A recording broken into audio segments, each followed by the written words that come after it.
Hi everyone. In the last video, we saw an introduction to the Charvaka school of philosophy. In this video, we will be continuing with the chapter. In the second part, the author has given kind of a summary of the school. So we will be looking it at in the end. Let's go to the next section, which deals with epistemology. We have already discussed this, that epistemology is about knowledge. In the first lecture, in the introduction lecture, we saw about Descartes' conception of knowledge. That knowledge is indubitable and universal. This is one of the conception of knowledge. This is not a universal definition of knowledge. Similarly, in Indian school of philosophy also, you will see that different schools have different conception of knowledge. They will classify what will count as knowledge and what will not count as knowledge. And similarly, Charvaka school also has such views. Before going to the views of the Charvaka school, I want to discuss a more basic definition of knowledge, which will incorporate all these different conceptions of knowledge into this one definition. And this is what modern epistemology considers knowledge as well. What is this definition? So consider a knower S, and that knower knows some fact P. Then this will be a knowledge if it satisfies three conditions. That the knower S believes in this fact, the belief must be true. So the belief must have an objective reality. It should touch the reality. And that this belief, that should not be a guess, it must have some justification for this belief. So consider that you say that the next roll of dice will be a 6. You truly believe in that. And it also turns out to be true when the dice is rolled. But that will not be considered as knowledge because it was just a mere guess. So justification, a rational justification, is also needed for something to be classified as knowledge. Now, how will Descartes' conception of knowledge come out from this definition? It all lies in the third point, the justification part of it. So, for example, we say that the justification for knowledge is that it must be indubitable and universal. In that case, we get Descartes' conception of knowledge. And we saw that only mathematical knowledge or some logical knowledge or a knowledge where things are true by definition. Those, like if you look at a sentence that all bachelors are unmarried men. Now this sentence is true by definition. Bachelors by definition means unmarried men. And according to the rule of grammars, there is specific use of are, there is specific use of all. And according to all those rules, all those words and their meanings, by just definitions, this sentence is true. So such kind of knowledge will also be satisfying this criterion, this justification of knowledge, that it must be indubitable and universal. Similarly, mathematical knowledge like 2 plus 3 equal to 5 will satisfy this conception. Now this justification, which is very strong and very strict in this case, this might be relaxed because of course you see that this is not very helpful. If we think that knowledge is, the definition for knowledge is this strict, then there will be a lot of skepticism. After all, what's the use of knowledge? The use of knowledge is that we carry on some useful activity based on some knowledge. If we say that sun rises in the east and sun rises at say 5:30 in the morning.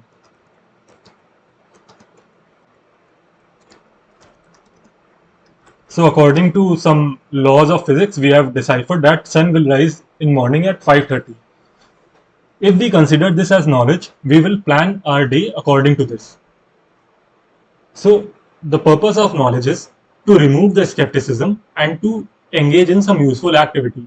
But if we keep the notion of knowledge such strict, then we will not consider this as knowledge. If we will not consider this as knowledge, we will not take it seriously, and we will not time our day according to what actually is going to happen.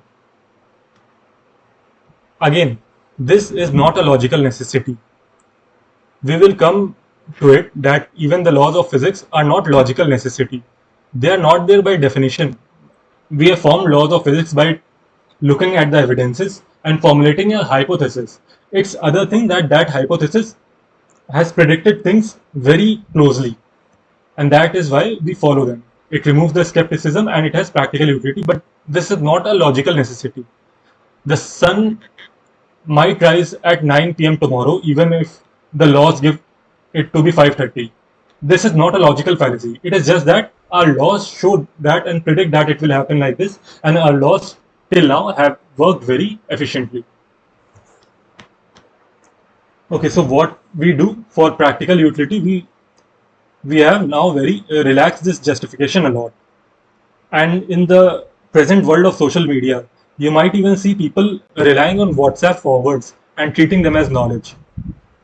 So here you understand how this problem is important, because if we do not demarcate the boundary of what is knowledge and what is not, then we might fall into this. We might fall into things which should not be claimed as knowledge. We will treat them as knowledge and we will act upon them. We have seen you how WhatsApp is used to manipulate people, how it has caused a lot of communal violence as well. And that is why this problem of knowledge as a whole is important and has been important throughout the history.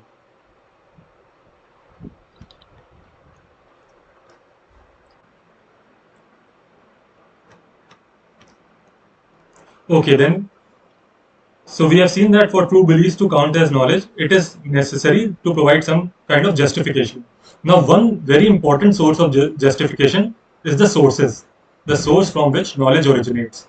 And Indian philosophy particularly has focused a lot on the source of knowledge. So the justification of knowledge is given by the source and its credibility. In Indian philosophy, mainly all the schools treat these three things as the legitimate source of philosophy from where we can justify our belief or our claim to be knowledge. These are perception, inference, and testimony. Now we will go one by one into these three and get a basic understanding of what they mean. We will be going into much detail in later chapters where these things will be discussed separately and in detail, especially in the Nyaya chapter. But for understanding Charvaka, we need just a basic kind of understanding of these things. So we will be doing that here. Let's come to perception. Perception is treated as a valid source of knowledge in almost all the schools of philosophy in India, including the Charvaka philosophy. Now, in general, I will tell you in general what is the structure of perception according to various Indian schools of philosophy. So, perception is divided into two types of perception: indeterminate and determinate. What does these terms mean? So, let's consider a ball which we are looking at.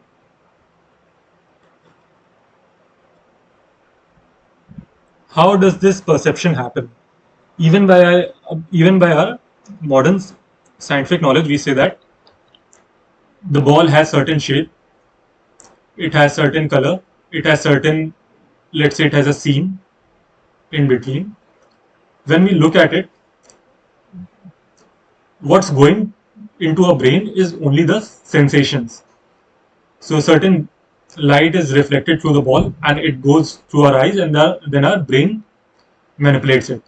So in Indian philosophy in the ancient times,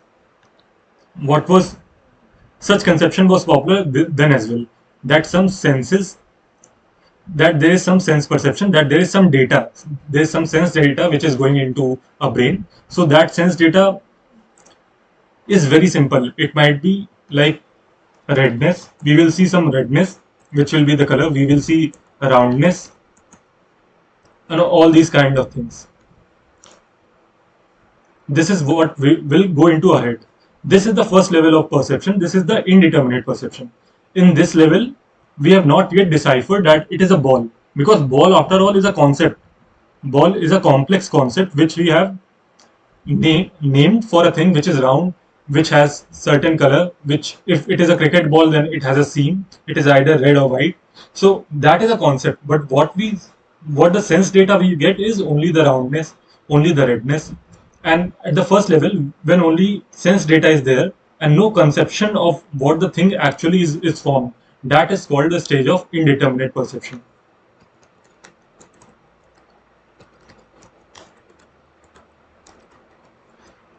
Now in the next stage, all this sense data that we get from the world, we assimilate it, we differentiate it, we synthesize it using the concepts that are already in our brain, and we say that this is a cricket ball, this is a red cricket ball, for example.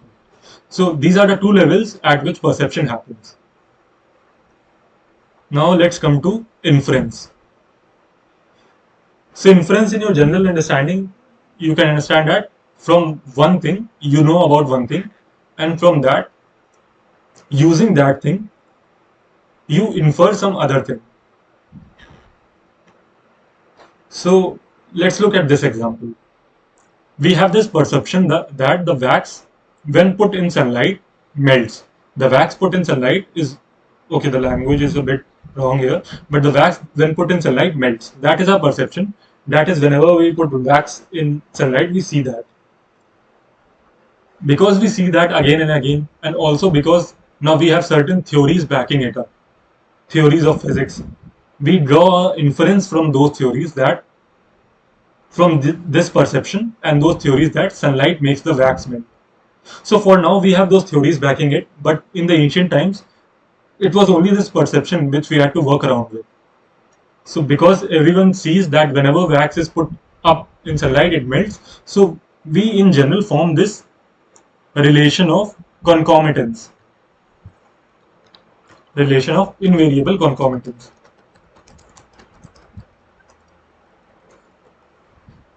What this invariable concomitance means is that because we see this thing always happening, we assume that this is true. This in Indian philosophy is termed as Vyapti. So Vyapti is nothing but invariable concomitance of two things, their relation, based on perception. So we had this perception time and time again, and from there we drew this inference. So this is also called as induction. We will come to it later. For now, this is the basic understanding I wanted to give. Then the third one is testimony. Now testimony means to treat something as knowledge because it comes from an authoritative source. So for example, if your teacher says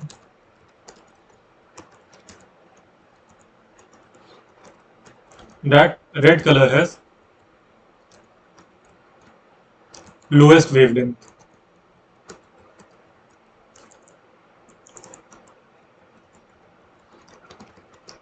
in the Vibgyor, which is actually false. Red color does not have the lowest wavelength in Vibgyor, it has the highest wavelength. But because you consider your teacher as authoritative, so whatever he says will be treated as testimony and will be treated as knowledge.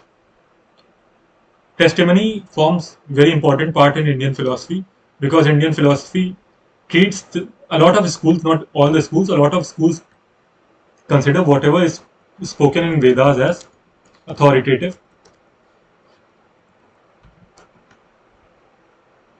and true and knowledge. So this is testimony. Now, based on this knowledge, let's start with this section. The epistemological doctrine of Charvaka school is that perception, pratyaksh, is the only means of valid knowledge. Now, pratyaksh is Hindi term for or Sanskrit term for perception. So the Charvaka school says that perception is the only valid means of knowledge. We saw here, right, that Indian schools, there are three general valid sources of knowledge: perception, inference, and testimony. A lot of schools believe in this. A lot of schools have more valid sources of knowledge. But the Charvaka school says that only perception is the valid source of knowledge. It rejects inference and testimony as valid source of knowledge. Why do they do so? Yeah, we will get into that. The validity of even inference is rejected. Inference is said to be a mere leap in the dark. It is said to be a mere leap. We proceed from the known to the unknown, and there is no certainty in this. Though some inferences may turn out to be accidentally true, a general proposition may be true in perceived cases, but there is no guarantee that it will hold true even in unperceived cases. So I think that is pretty explainable. Now, there are two kinds of inferences.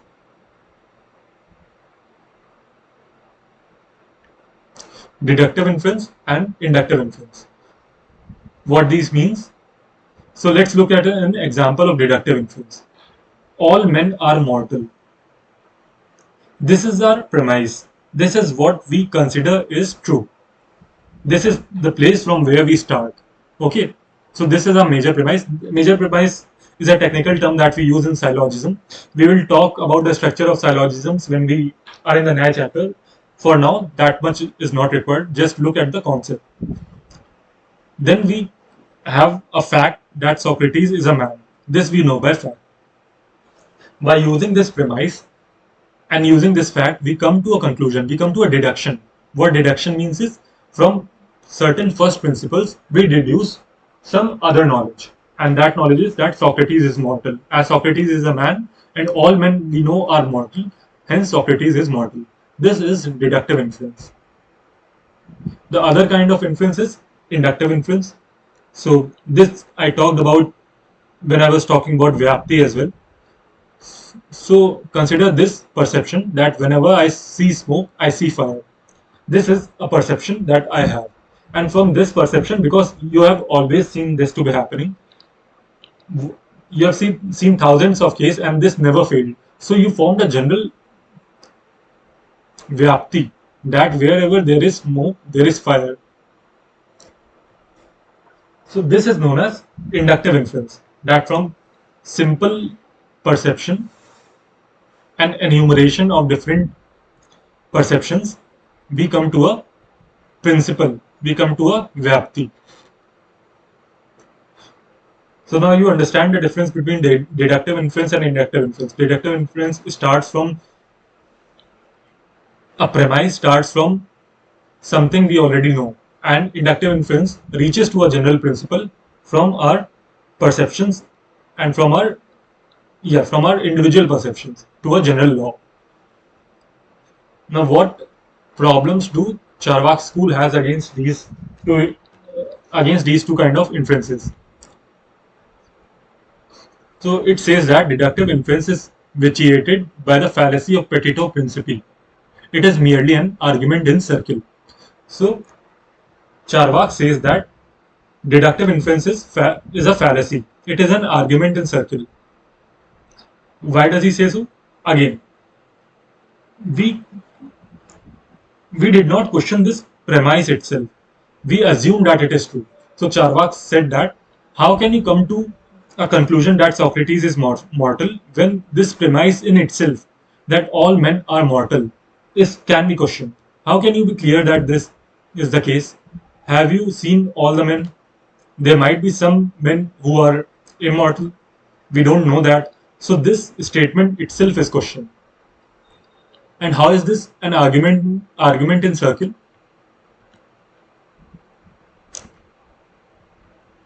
This is an argument in circle because the thing we are trying to prove, the thing which we think is inevitable, is itself in question.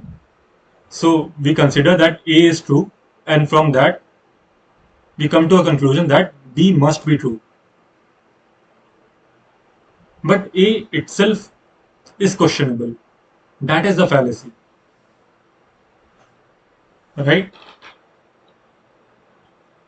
It is merely an argument in circle since the conclusion is already contained in the major premise. So this conclusion is already contained in the major premise. We just deduce it from here. And but the problem is that this major premise in itself is not certain, is not knowledge. Then he comes to the problem with inductive inference. Inductive inference undertakes to prove the validity of the major premise of deductive inference. So all men are mortal. This is what we took as something true while doing the deduction. Now inductive inference tries to prove this thing only. Right? For example, here we saw in terms of smoke and fire. If we saw in terms of men and mortality, then we will say that whichever men I have seen is mortal. And so from there we can deduce a general rule that all men are mortal. But the problem with this is that you again have not seen all the men. You have seen finite number of men. But the claim that you are making that all men are mortal is a general rule, is a general law. How can you come to that conclusion? This is super empirical. Empirical means deducing from the experience. But as you are going beyond your experiences, so you are going beyond what is empirical, hence it is super empirical. Induction too is uncertain because it proceeds unwarrantedly from the known to the unknown. We know that a certain man is mortal, but what we do not know is that all men are mortal. We cannot claim this. In order to distinguish true induction from simple enumeration, it is pointed out that the formal, unlike the latter, is based on causal relationship, which means invariable association of vyapti. So the people who believe in inductive inference will say that okay, what you are saying is correct, that simple enumeration, from simple enumeration you cannot come to a general law. But what we are doing here is not simple enumeration. What we are doing is we have a certain law, and based on that law, based on that causal relationship, which is also a law, we are coming to the conclusion. So for example, a scientist might say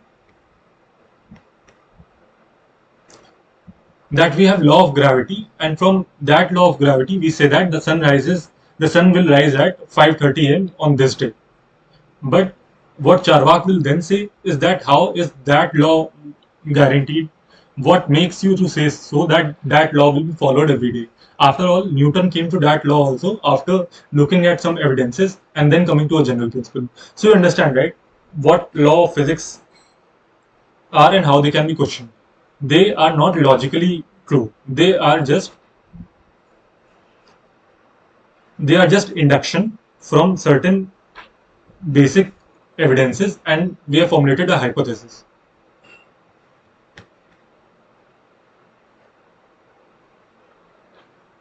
Vyapti therefore is the nerve of all inference.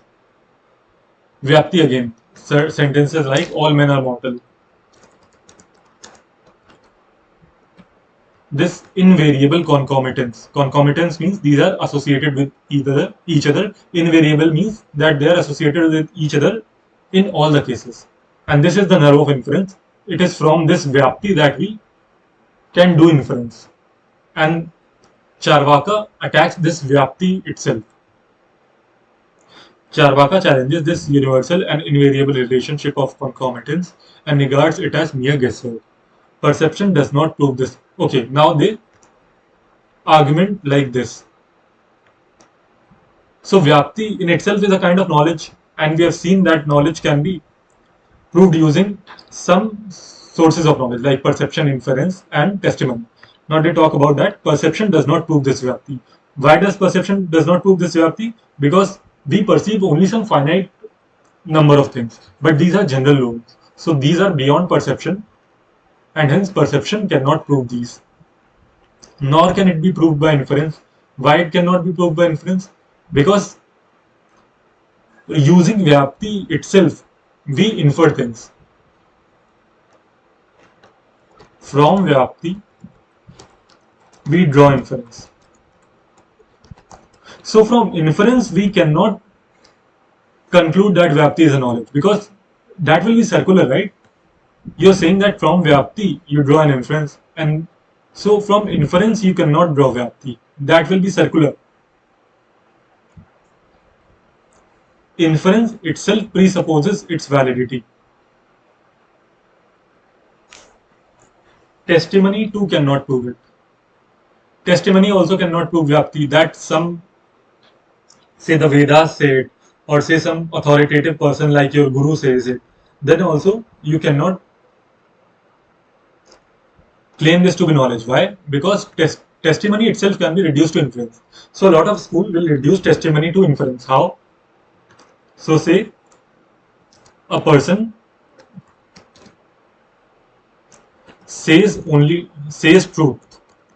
From this you are inferring that a person will always say truth.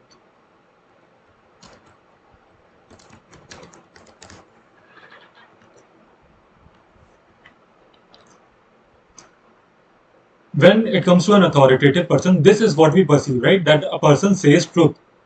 From this, if you infer that because a person says truth and because he has been saying truth till now, he will be saying truth always and in all the cases, then that is also an inference. So this is how testimony can be reduced to an inference. And again, we saw that how Vyapti cannot be proved by inference. So using this, Charvaka say that Vyapti cannot be proved and hence inference is not true. And testimony, again, they have reduced it to inference only. So testimony also cannot be a valid source of knowledge. Only perception is a valid source of knowledge.